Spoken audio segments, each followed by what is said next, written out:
Hello, everyone. Welcome to the Game Junk Podcast, episode 218, recording on Sunday, January 5th, 2025. My name is Frank. My name is Sean. And my name is Andrew. Did I get the date right?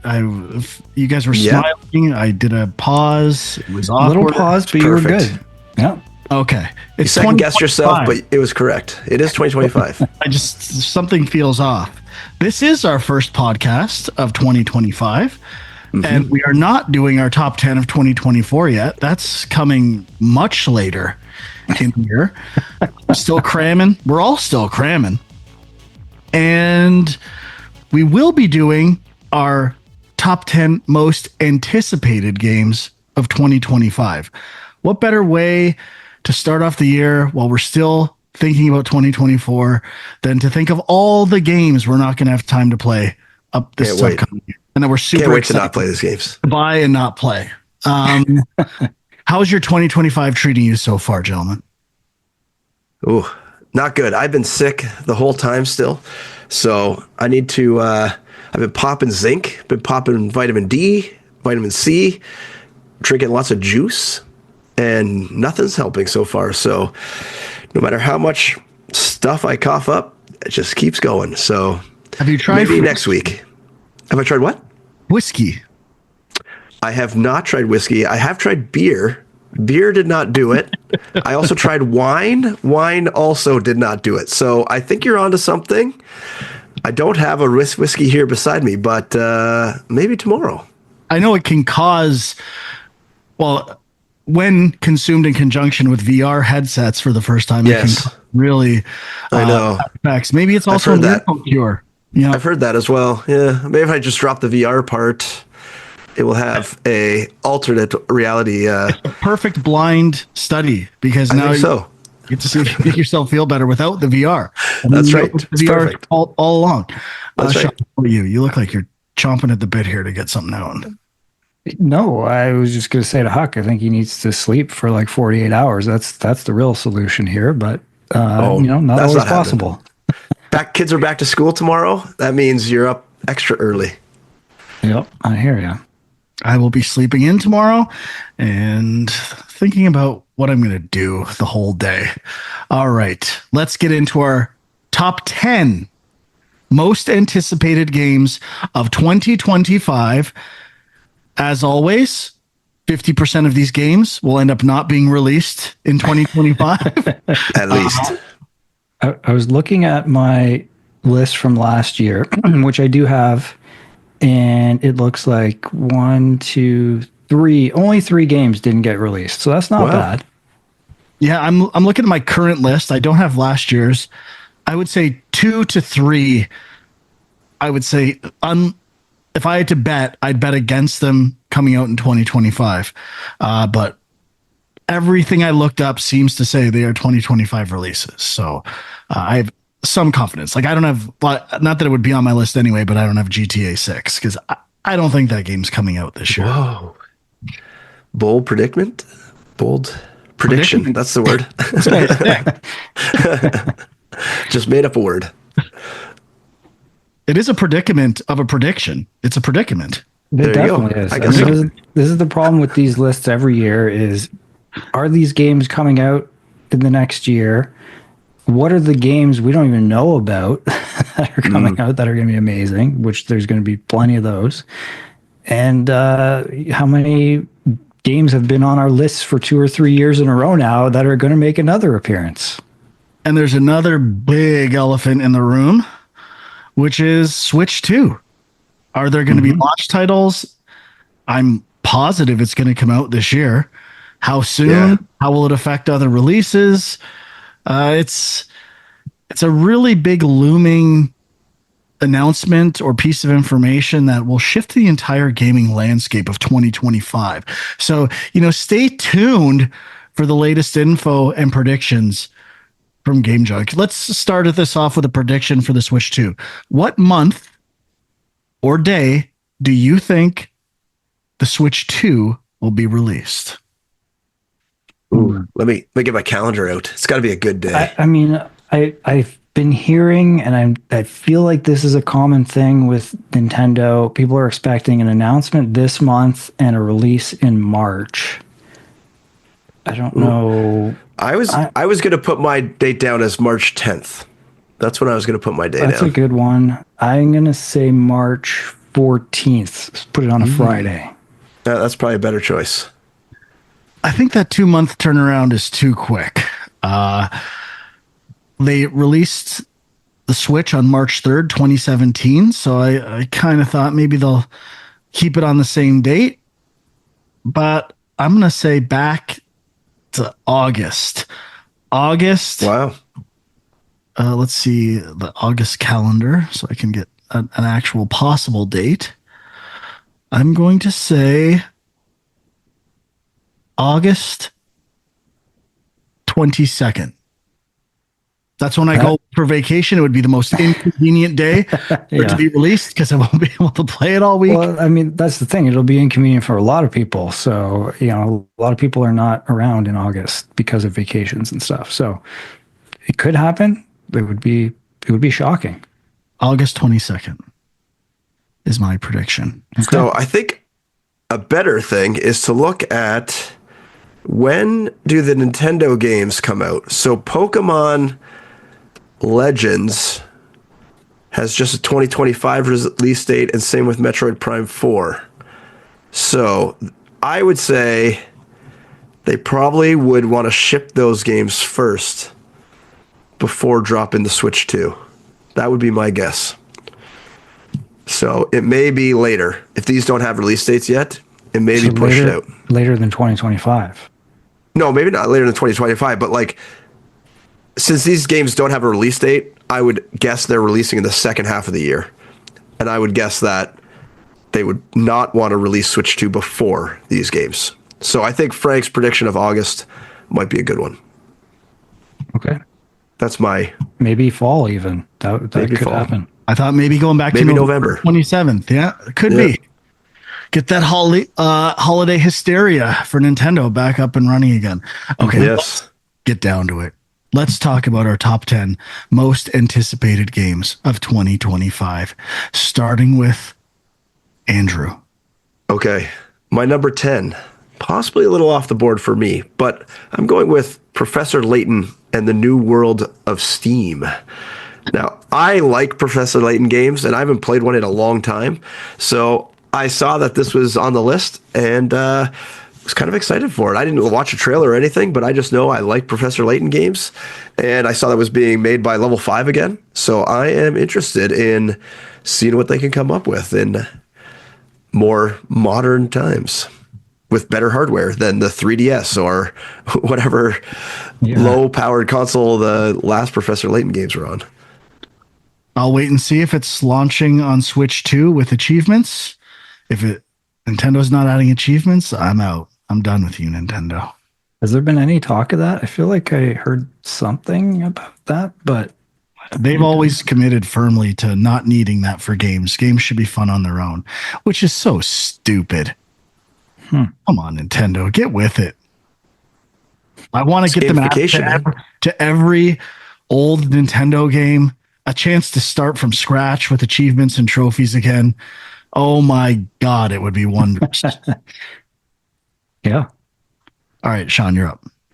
All right, my number 10 game is Mio, M-I-O, Memories in Orbit, which I think was actually shown at a Nintendo showcase at some point, but I don't think it's Nintendo exclusive, but this is a platformer or Metroidvania with like a really cool kind of hand-drawn, colorful style. I mean, I know that the hand-drawn kind of thing has been happening a lot lately, but the trailer for this one just visually blew me away. So I've been really looking forward to this.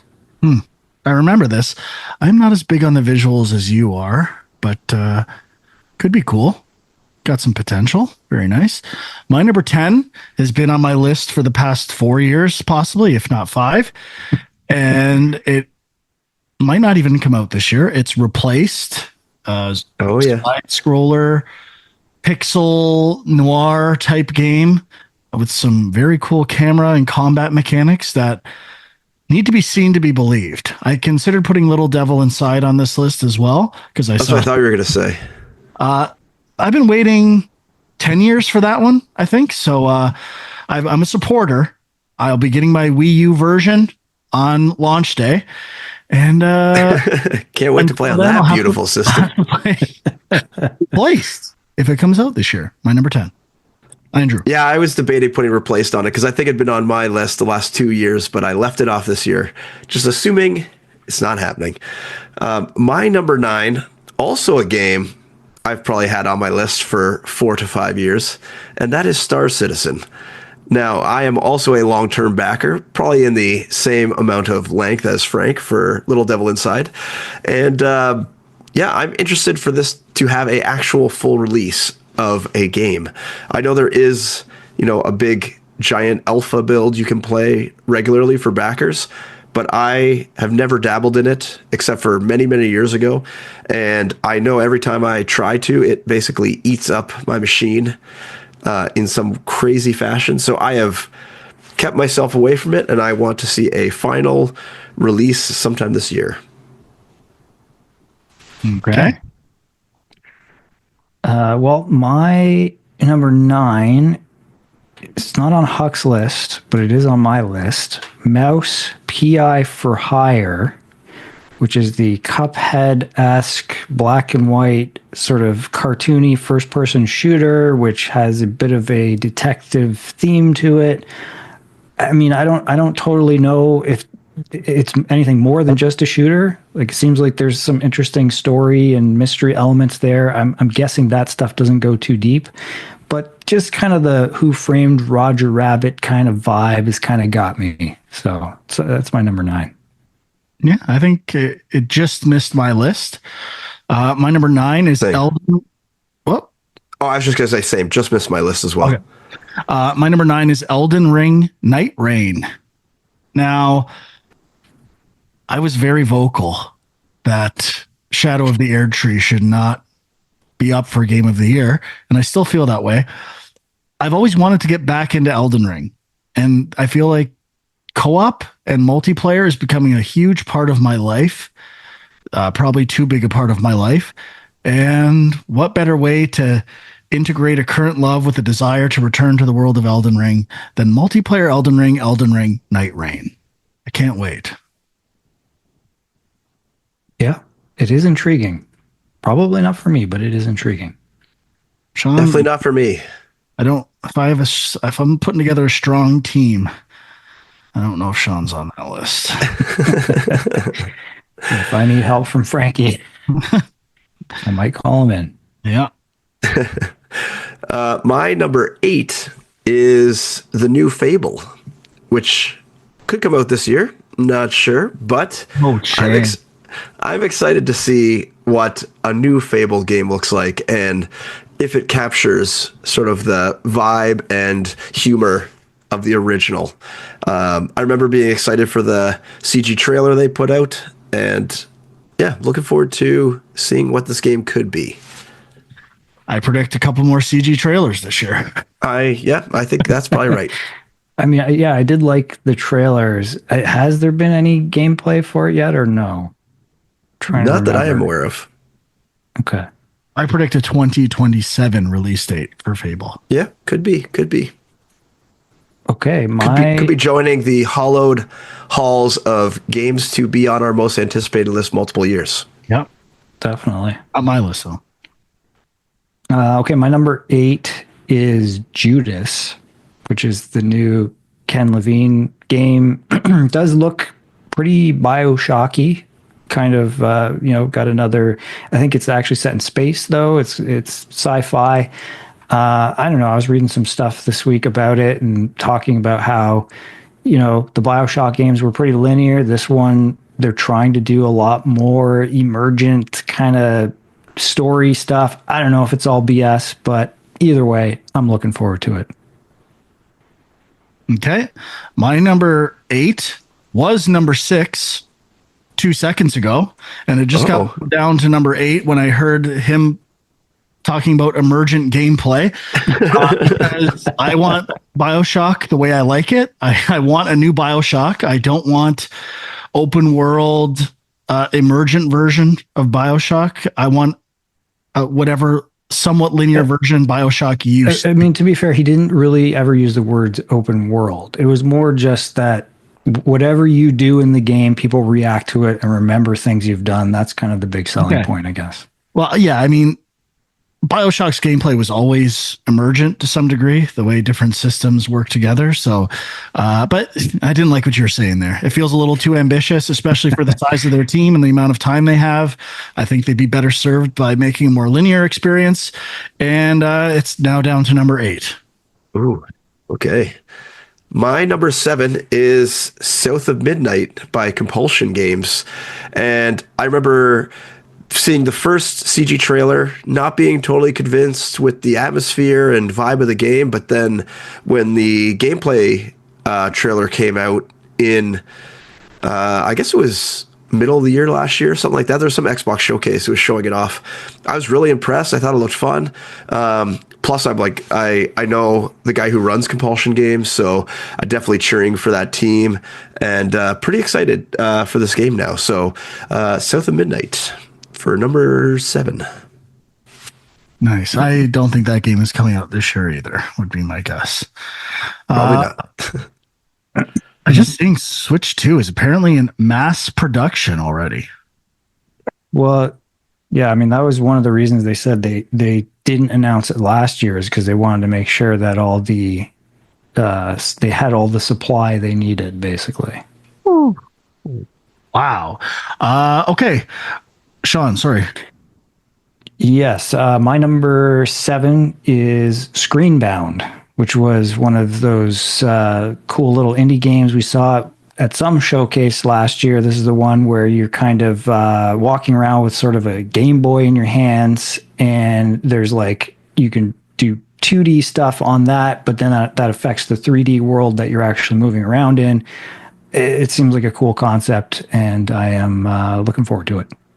Yeah, it looked really cool. I also think this one will not release this year. Number 7, Metroid Prime 4. Was it Echoes or some bullshit? What's Beyond? Some bullshit.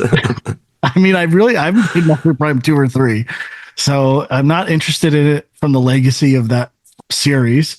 I'm interested from the perspective of just a new version of Metroid, and what I saw earlier during the last Nintendo Direct did not look that great. So this is kind of a reputation and hopeful most anticipated game of 2025, and I'll pair that up with also seeing what the Switch 2 is all about while I play Metroid Prime 4.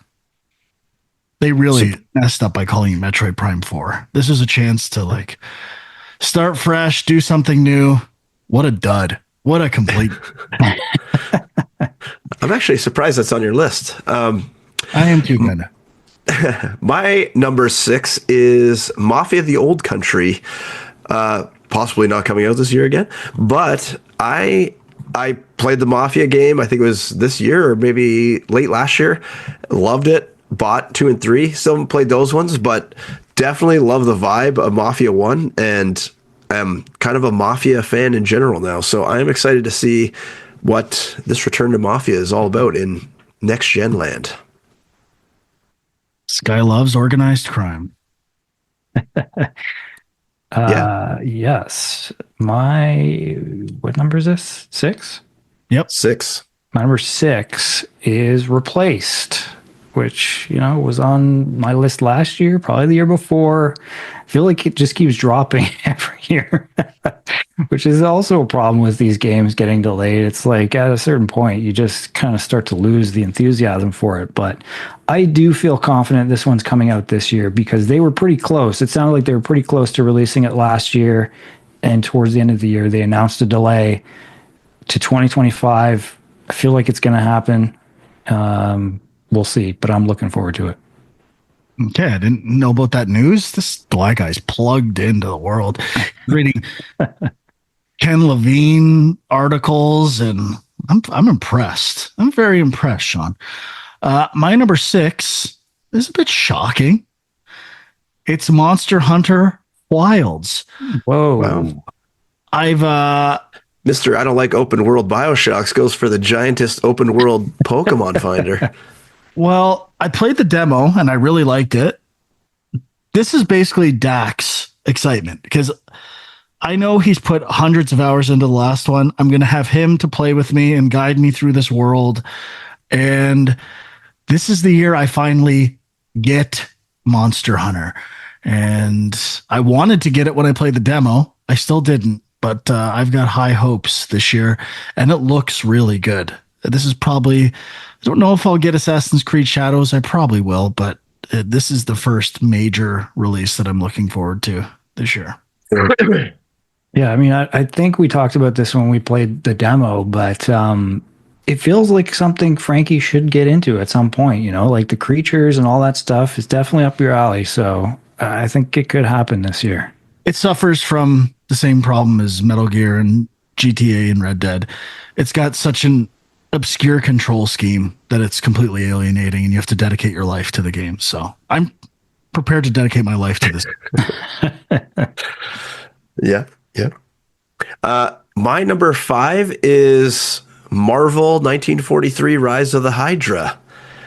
Possibly not coming out this year, but again on the list. I thought the gameplay /CG /Unreal Engine 5, whatever we saw, looked amazing. And I believe, right, this is Amy Hennig doing this, is it not? Mm-hmm. So very excited for this. I think I'm interested to see her doing games again and like getting stuff out there. So very excited for this one. I think it's going to be better than people anticipate it being.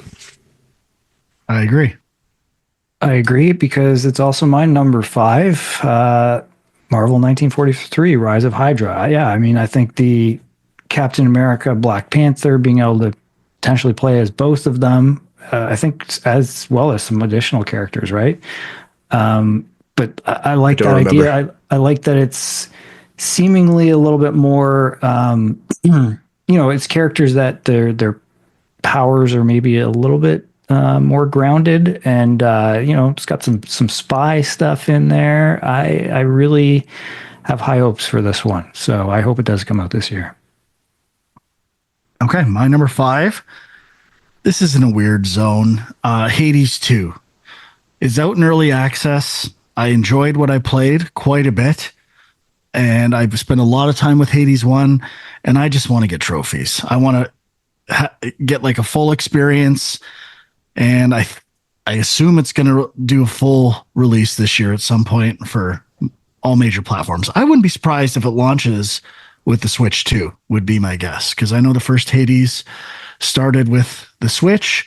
I just thought of that right now, but I think that's what's going to happen. It will debut with the Switch 2. Yeah, that would be a pretty good idea, I think. Perhaps. My number 4 is GTA 6. And again, may not come out this year, but I don't know. After what we've seen, this game looks incredible from everything I've seen. They've had, I don't know, 8 years to work on it, plus unlimited cash. I think it's going to be extremely impressive and bar setting for video games. And I think it's just going to be a tour de force of the video game landscape. Now, I don't know if the gameplay is going to be amazing, but I think the visuals and how they tie a world together and probably the size of the world is going to be crazy. So I'm looking forward to see what they can pull off. Yeah, they'll probably go to space or something. Who knows? Something crazy. I don't think it'll come out this year, but it might. It's not on my list because I didn't even beat GTA 5. Like I just not as into GTA. But it does look amazing, no doubt there. Sean? Yeah, my number 4 is Split Fiction, which is the new Haze-like game. Yeah.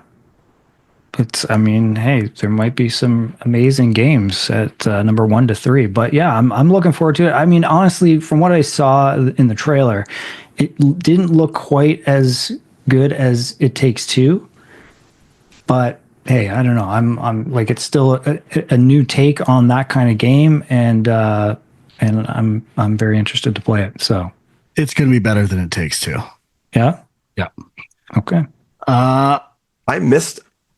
Spoiler: I missed this game on my reading of games coming out, so it's not on my list, but it definitely should be. Okay. But I'm not changing my list. Not Mine pulling a was- Frank over there. I changed it before I read it. It was always on the list. It just got bumped down. And this is the first one that I really don't think it's going to come out this year. But Claire Obscure Expedition 33, which was an RPG that kind of came out of nowhere at a Microsoft presentation and is coming out for all consoles and PC, I think. And it just had like a flash and polish and vibe that caught my attention right away. And like what's the word? Super polished, like classic JRPG, which is kind of what I want. I'm really excited for this game, and yeah, I hope it comes out this year. Well, I should also be on my list, but is not. So Shocker. got some surprises coming up, I think, then. My number 3, I'm going off the board with this one. The new game from Drinkbox Studios is what I'm putting at number 3. Now, they did announce that they're announcing their new games shortly. Really? And I believe they did. I believe they put that on Twitter. And I think that they will probably release the game in this calendar year as well. I don't think they would announce and have a super long marketing window. I think they would announce and then probably get it out within 6 months. So I'm putting it on my list at number 3 because I love everything Drinkbox does. And I think this new game, whatever it is, even though I know nothing about it, will be no exception. Well, I hadn't thought about it that much. I did wonder what they're doing when I made this list, and I'm going to predict it's Guacamelee 3, and it launches on the Switch. On the Switch Could be. 2, pardon me, would be my guess. Could be. Everything's on the Switch. Anyone that's saving anything, I feel like that's what they're saving it for. Might be. Yeah, that's interesting because I thought they had said something of what the next game was, but no, I'm looking. I didn't see anything. Oh, there's nothing out there. And I don't have any inside information. This is just a prediction. Yeah. Okay. Okay, my number 3 is Grand Theft Auto 6. Definitely dicey whether it comes out this year, but I just feel like it's been in the works long enough, and the hype train is rolling at this point, and I think if they can, they're going to push it to make sure it comes out this year. Maybe it means cutting some stuff, putting it in DLC or something. I feel like there's more options for that kind of stuff these days. So, but yeah, I've never finished a Grand Theft Auto game, so I'm feeling like this is the one. I'm ready for it. So I'm really hoping it's exclusive to the PS5 Pro. That would be huge. Unlikely. That'd be so cool. Number 3, Marvel 1943, Rise of Hydra. Mostly because of Amy Hennig, who I believe made the best and most efficient cutscenes ever and the best game storytelling in Uncharted 1 and 2. And I want to see her bring that storytelling expertise and focus on, she can distill genre and short, impactful storytelling without having to watch cutscenes for hours. So I am very excited for this game, and I think it's going to come out this year. Excellent. My number 2 is Ghost of Yotai. I'm very excited for the next Sucker Punch Ghost game. And I love the first one. And I think this one's going to be just as incredible, and looking forward to everything they have to bring. And I hope it comes out this year. It's Sean's number 2 as well. Go for it, Sean. it is also my number 2. I mean, yeah, like I guess, you could question if this one's coming out this year, but I feel like Sony's put put the flag in the sand on this one. This is one of their big releases for the year, so I'm pretty sure it will. Yeah. And yeah, I really like Ghost of Tsushima. The only thing I'm worried about, I don't think it's really a concern, but like, please do not go down the Souls-like path. There's too many other samurai Souls-like games. We do not need that. That's all I'm going to say. I can't see them just start switching to Souls-like for some reason. I hope not. Yeah, but I could see them maybe pulling in some elements. So we'll see. My number 2 is Split Fiction. Their co-op gameplay is exceptional. I'm curious to see what a third iteration on those types of ideas brings, and also excited to play this one fairly early in the new year. Hey, we streamed A Way Out. We streamed It Takes Two. Might be our thing, Sean. I think we got to do it. Yeah. Let's make it happen. All right. My number 1 most anticipated game is on none of your lists, Subnautica 2. I can't wait for this game. I think I love Subnautica 1. I like Below Zero or whatever the mini expansion-y game was called. And I think I'm really looking forward to Subnautica 2. I think the loop is just so almost like relaxing collecting game, and it's contained, and how they dole out information to you is just perfect in my eyes. So I'm looking forward to them getting back to Subnautica 1 roots, going into an ocean again or whatever they're going to do, and possibly continuing the story. And yeah, looking forward to it. Now, is this allowed? Like, it's, I think, just going into early access in 2025. I don't know. Is that allowed? Is Hades ever going to come out at early access in 2025? Yeah, that's true. When the Switch 2 releases. Well, we'll see. I mean, I've seen people putting Hades 2 on their best of 2024 lists. So that is not allowed. As far as I know, it's been a while since I played the early access. Can you beat the game in early access? Like, can you play the final boss in Hades 2 early access? Let us know. I'm not sure. Comments. I don't think you can. At least when I played, you couldn't. All right, Sean, number 1. My number 1 is obvious and has been probably my number 1 for like 5 years. Metroid Prime 4 Beyond, which I'm hoping is a launch title for the Switch. Somehow I'm thinking it's probably going to be more like a holiday release title, but I mean, come on, it's got to be. They usually do this with, they have that crossover title that's on like the old system and the new system. This could be the one, I think. So hopefully. I hope it's not like a GameCube release where there's almost no enticing launch titles, and I think they'll try to get by with new updates for Breath of the Wild and other games. Now, if that update is we're adding achievements to all those games, now we're talking. Now we're into something very beautiful, but I don't think that's going to be the case. My number 1 is Ghost of Yotai. And good choice. It doesn't feel that great to me for it to be my number 1, but I really love Sucker Punch, and the main story and collectibles in Ghost of Tsushima were so good. The only thing that I didn't appreciate was the side quests, which were repetitive and boring and dated. And I think that's going to be where they focus most of their energy for this game.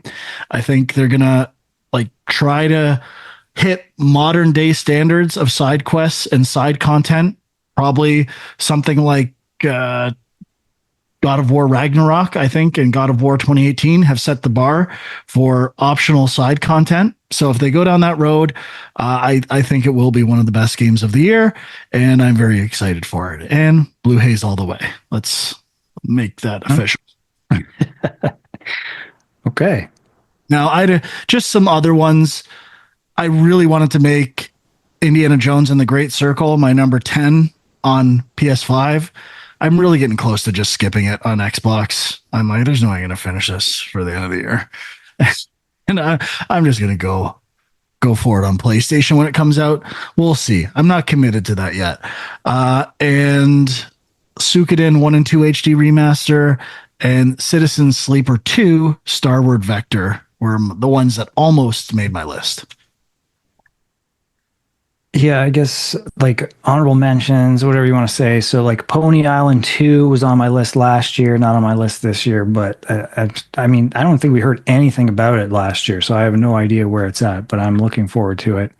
Uh, Little Nightmares 3, Avowed. How are we feeling about this game? I was kind of just like it seemed interesting, but just a straightforward fantasy RPG. But I've been hearing amazing things. I don't know if that's like the gangrene coming out of the woodwork or what, but people are saying really good things about Avowed, and it launches in like a month or two, right? Yeah.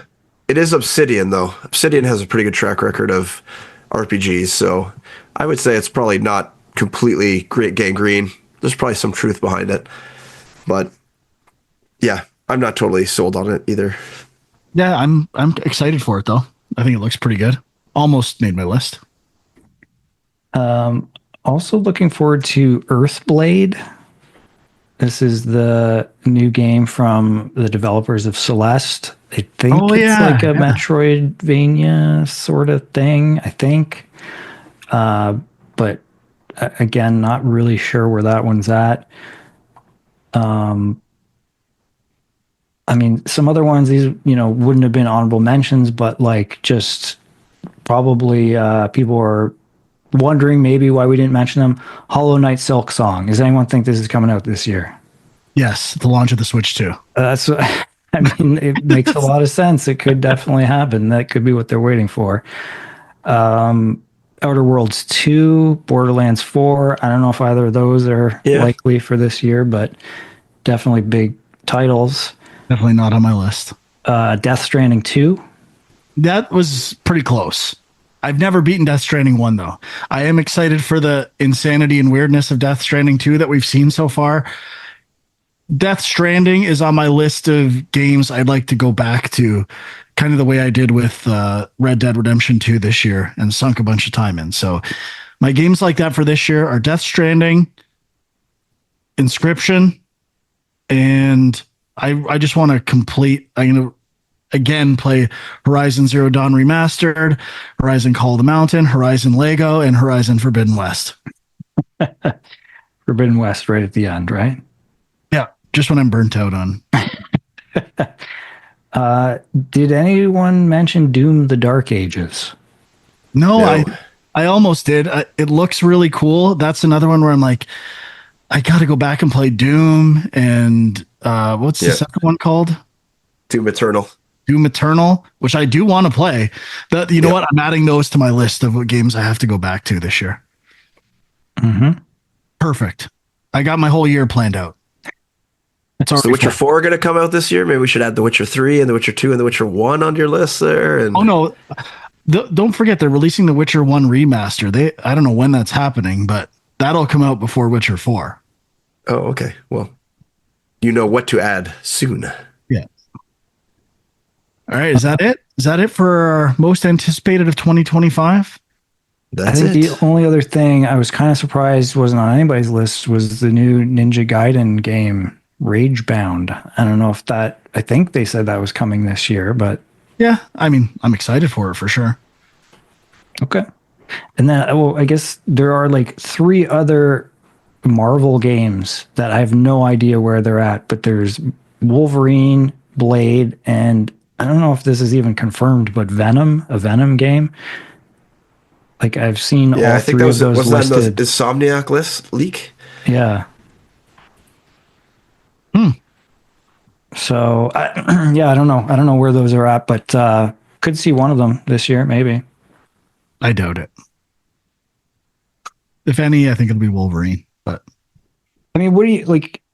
I feel like everything I'm reading, like with people talking about most anticipated games, people are like, "This is going to be an amazing year." Like all this stuff that was delayed is finally coming out, and I'm like looking at the list, and it's kind of like last year. I feel like there's a couple big games, but it's not as packed as I would have thought. Maybe. Sean, if we're going back a year, basically to the day, you might remember I said 2024 is actually going to be really good when everyone said it was going to be shit. Mm-hmm. Say I was correct. I was very correct. And You can say, yes, you were correct, Frank. Oh, you're correct. I do think that it was light on AAA games, but then I would have thought they all got delayed to 2025, and there still doesn't seem like that many. So I think it's just less AAA stuff coming out in general right now. I'm telling you right now, 2025 is going to suck the big one. It's going to be a shit year. Okay. Not going to be good. A lot of stuff's going to get delayed. The stuff we talked about on our list are going to end up being Suicide Squad turds. It's going to blow. Okay? Okay. Be prepared. Claire Obscure is going to absolutely bomb. It's going to be a shit show. Hey, that sounds great to me because that means I don't have to play any of them. I'll just let you guys tell me they're not worth playing, and then I'll walk away. All right, let's get into what we played. Anyone want to go first? Sean, why don't you tell the people a little multiplayer stuff we've been doing? Sure. I mean, have we not talked about it on here? I mean, we have been playing a bunch of Walkabout mini golf. Which too. Yeah. Which, you know, if you haven't played, it's a great game. It's kind of like a very casual, feels realistic to mini putt. Like I feel like if you're good at mini putt, it actually translates. But then, you know, some of the courses can be a little bit fantastical, a little bit out there, and there's some interesting DLC ones as well. We did play the Labyrinth one a while back. Mm-hmm. I mean, so that was cool. 3 days ago, Sean. That was 3 days ago. That was 3 days ago. Damn. Maybe 4. Okay. But yeah, I mean, it's been fun. Yeah, I'm enjoying it. I mean, there are some design flaws. On one hole, Jay hit a stroke limit of like 9, and Sean had a stroke limit of 23 for some reason on that hole. So I need to look up what, like, there must be it has to be something to do with, like, if you're still within the score of like the lowest person that's playing, it lets you keep going or something like that. But I don't know. It doesn't make sense. Some sort of handicapping going on? Yeah, it doesn't. The score limit should be a fixed number for each hole. This is not rocket science. It should be either the like number, like the par, or like par times 2 or something like that. Yeah, exactly. It's ridiculous. There are some holes that are like oddly unplayable, like the one we did last night at the space station, where like the ball just bounces everywhere and it's complete luck, it seems like, for the most part. I could do with a bit less of stuff like that in the game. And feature-wise, it seems a little lacking based on how much money they're making. But I will admit, it's a lot of fun. And, you know, Sean won the first time we played because he plays it like every day with his family. He really lives and breathes Walkabout mini golf. And then the next 2 games, I won. Or next 3 games, I won. So I won another one somewhere in there. I don't think so. I did. I definitely did. Don't get you too do play carried it away. every day, all day. I won the Gothic one. You sure about that? Yeah. Yeah, you did. You're right. Because I got screwed out of that last hole. All right, you won twice. You won half of them. Jay definitely didn't win any of them and wasn't even close to winning. He is missing the most rudimentary 2-foot putts. He's not focusing. Jay, if you're listening, I know you're listening. You're not focusing. You have to focus. You can't take any putt for granted. So, beat me on the if you last guys game, so if you guys were going to rate the controls between this and Wii Golf, where are we at here? Where are the control levels here? It's a little hard because it's only putting, right? But I think this is better than, like, way better than Wii Golf. Okay. yeah, as long as your controller is not glitching, which does occasionally happen, it's pretty precise. Yeah. Nice. We've been glitching a bit though lately. There's been some glitching. Not gonna lie. But it's been fun. I'm just such a multiplayer gamer now. And just gaming with friends is my bag these days. Are you even going to be able to play Ghost of Yotai when it comes out? It is a single player game. Don't know. I don't know if you're a single gamer anymore. Yeah, I'm not. I just don't feel it. I want that community. That camaraderie. It's so much fun. But we really need a single player game that just commands my attention. And that's been a while since that's happened. It's been a long time. Okay. What did I play? I played a bunch of stuff. I'll start with Indika, which I got from my local library. And what a nice thing to just burn through a 5-hour game, platinum it, and never have to worry about buying it. Had to play this for Game of the Year, seeing it on a lot of lists. I liked it. The flashbacks are kind of interesting. They're done in like a pixel art style compared to the very photorealistic stuff in the modern day. And I like that idea. There's a lot of cool ideas. I like it's kind of slightly obscure and, more movie like storytelling. But ultimately, I didn't find the story to be that impactful. I'm still struggling to know why it was up for Games for Impact. If you guys beat it, maybe we can talk about that more. But it was a decent enough quote unquote walking simulator.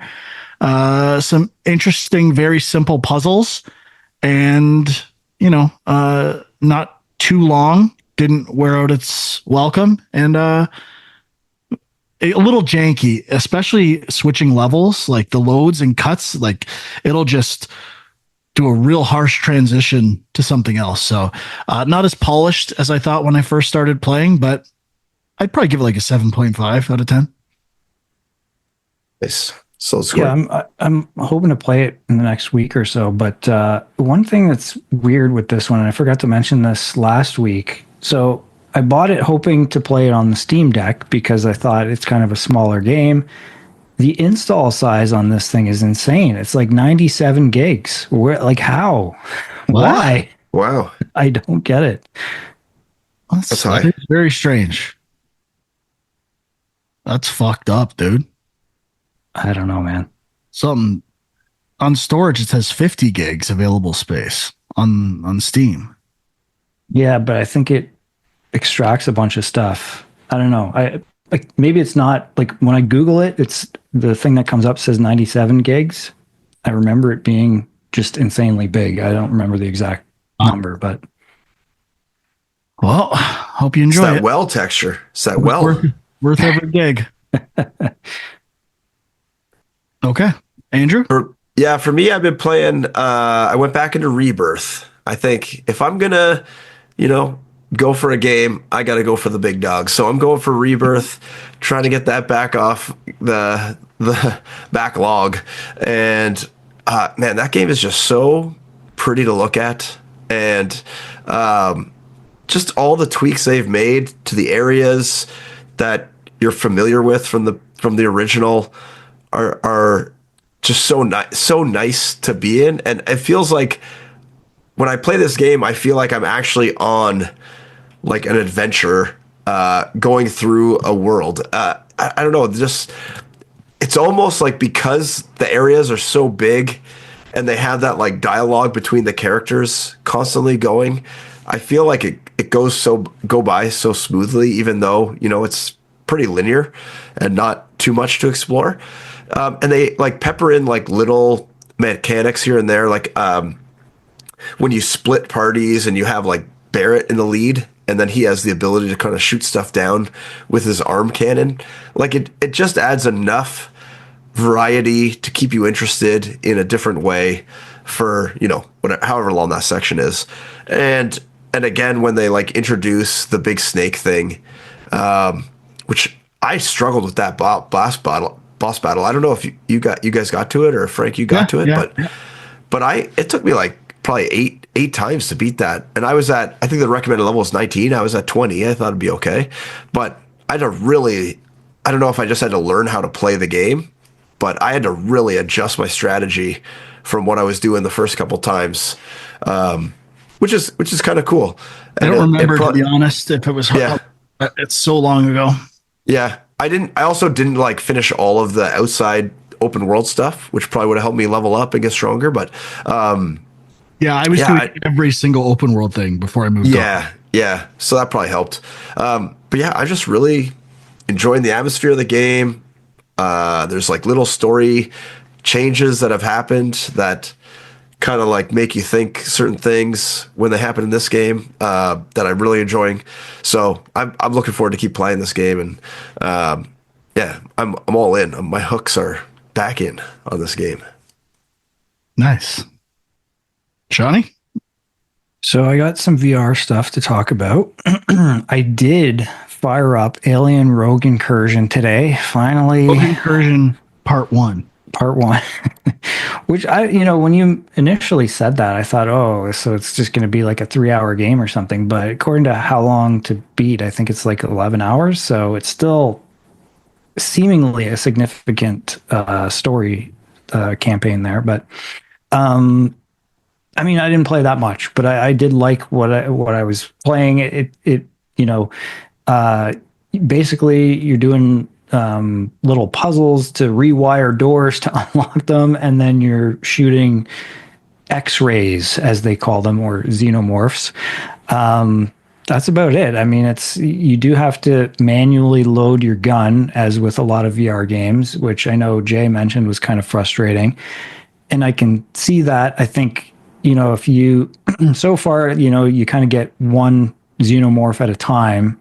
So it's kind of like you have enough ammo that you can usually take one out before you have to reload. But if they catch you off guard and you're like, your gun's flailing all over the place, you could be in trouble.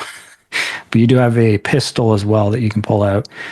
And I guess the one thing that was a little bit frustrating is it just seemed like there's, with VR, there's certain things you get used to, like the sort of like stowing your weapon over your shoulder and then pulling it out that way. And they have that, but then there's a lot of little things, like there's a motion detector on like one elbow, and then there's like this data pad on another hand. And like, there was a lot of stuff to try and remember where everything is. So I was constantly fiddling with buttons, and it was kind of a little bit annoying, I guess. But hey, if you like Alien, you're into VR, you might want to check it out. Apparently there is a VR mod for Alien Isolation, which some people say is amazing, but I can't believe you haven't tried it. Yeah, I mean, I have to play that game in general, so maybe at some point. This guy loves Alien, favorite movie of all time. My next game, I'll talk about this one next. Been doing some research on Game of the Year stuff I might have missed, especially in the indie realm. And I checked out Arzette, the Jewel of Faramore. And I'd not heard about this game at all.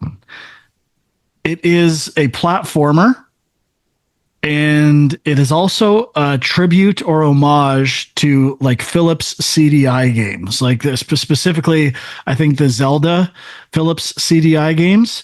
And it has these like kind of grotesque animated cutscenes. And the problem is, I mean, it's partly grotesque, in a good way. And I've not played a CDI game, so I don't know how accurate this like recreation of that type of game is, but it seems pretty close. And the gameplay, a lot of retro games look like retro games,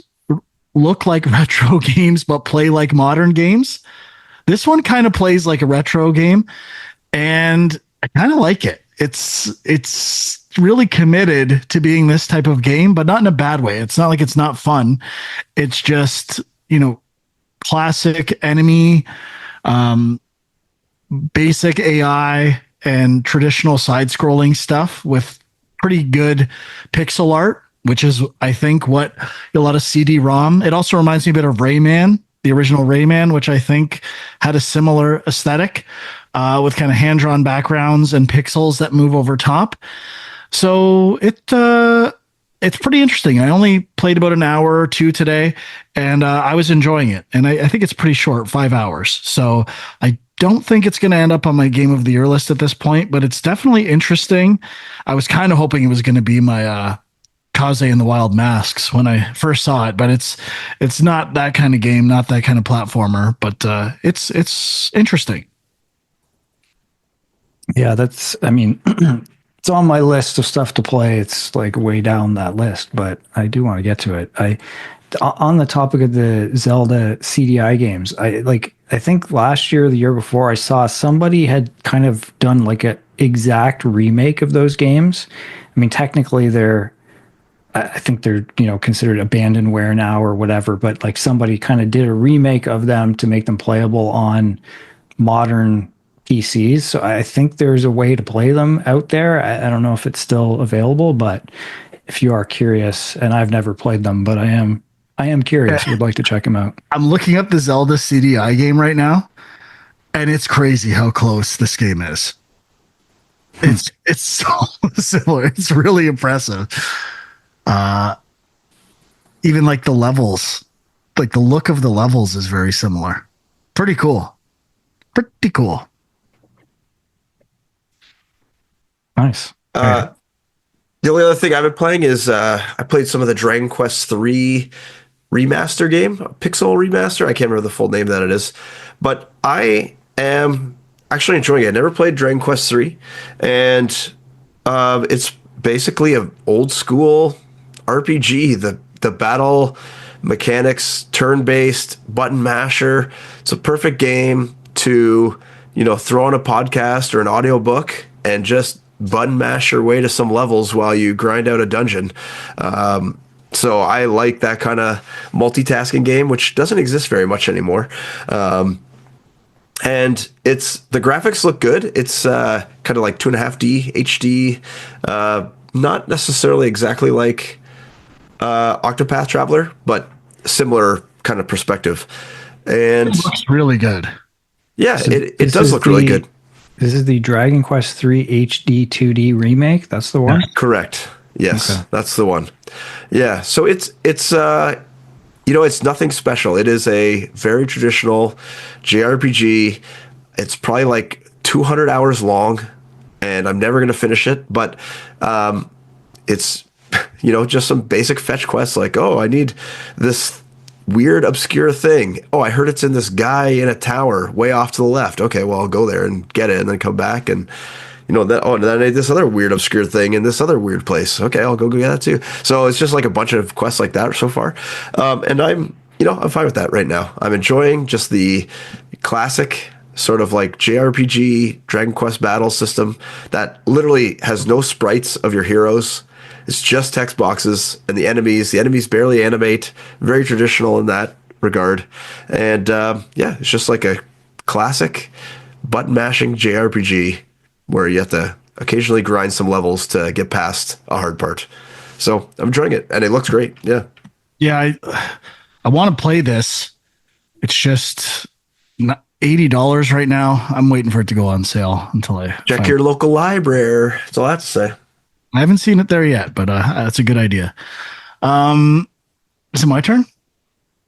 Or Sean's? I think it's my turn. So I'll just mention a couple of, again, VR games. These are demos that I tried, but if you're a fan of Super Hot VR, these two games came out recently, and they're very similar. I'll probably the headshot one. So a VR game where it's like Super Hot, but you have to get like headshots. It's puzzles. Sort of, yeah.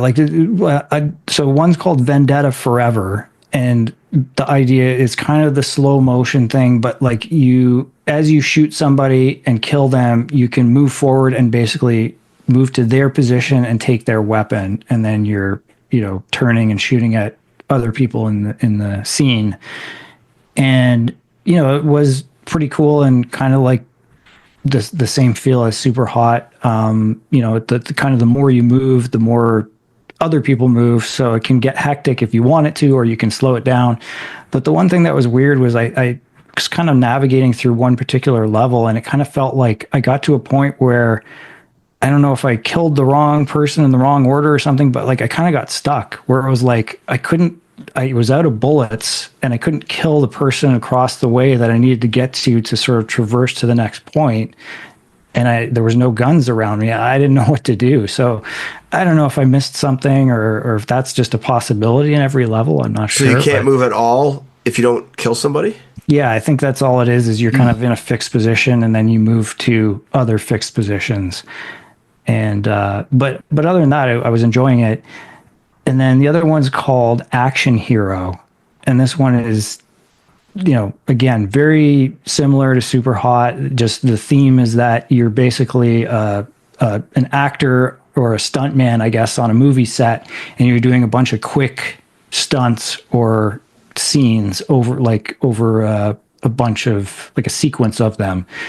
And same kind of idea. It's in slow motion. You're kind of like reaching for a gun and trying to find the next weapon to kill the next guy, and you gotta play it out in real time after you're done it, like as if you were no a movie. I don't think so. I don't remember now, but I mean, again, I enjoyed both of them. The demos I tried were available on the Quest. I'm not sure if they're on other. I think Vendetta Forever is on PSVR. I'm not sure about Action Hero, but yeah, give them a look. I was just thinking about that. I just Googled like Super Hot devs because I thought they had the developers behind Super Hot had a new game, and I'm just seeing, is this that train game you were talking about? Wait, trains? I think so. I don't know if it's the same, but I don't know. I have no idea. I just saw it was on sale, and I saw it on some. No, I don't think it looks like there's specifically a Super Hot team, so I think it's them. Yeah, I don't know. I just saw a thread on Reddit saying new game from Super Hot devs, and it's like a toy train game, but I don't see the title of the game anywhere. Probably people who left that company or something, or yeah, maybe. Okay, I'm gonna do a combo too. I haven't played too much of these, but 2 retro survival horror games that start with the letter C.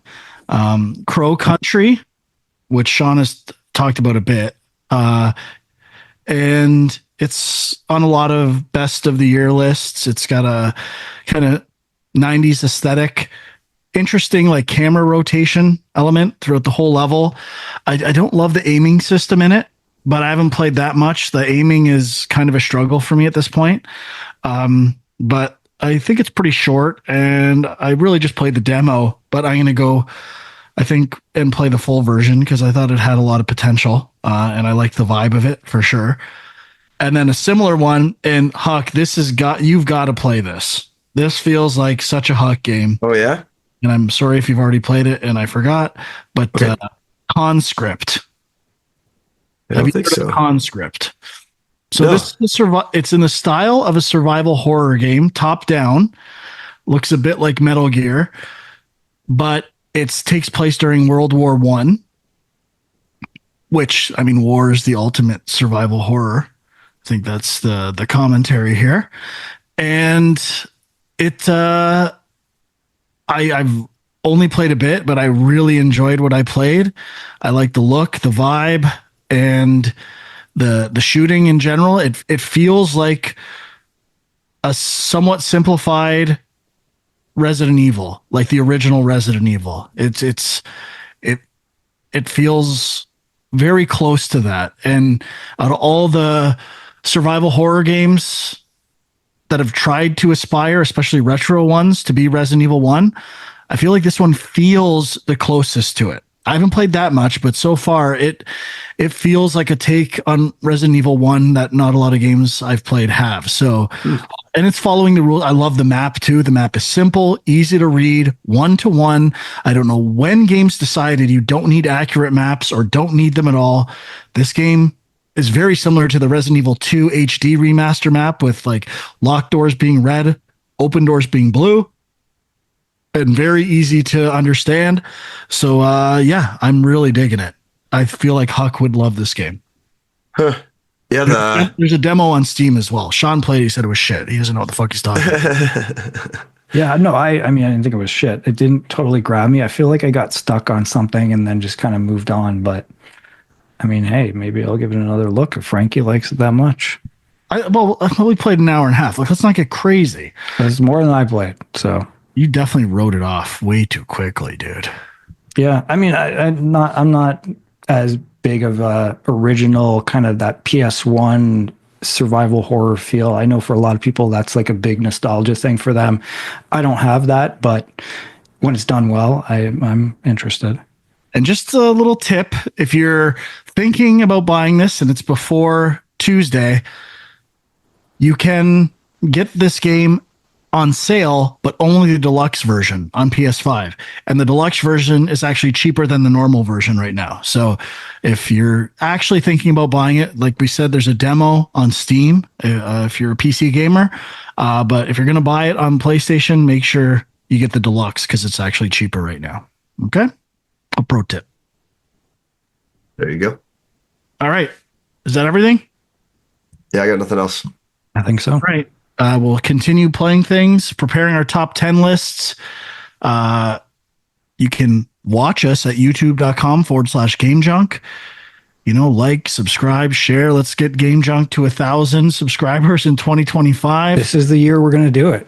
I know. Monetize this thing. And we'll see you next week. Maybe the Switch 2 will be announced. Who knows? Have a great 2025 for gaming. Thanks for listening or watching. Bye-bye.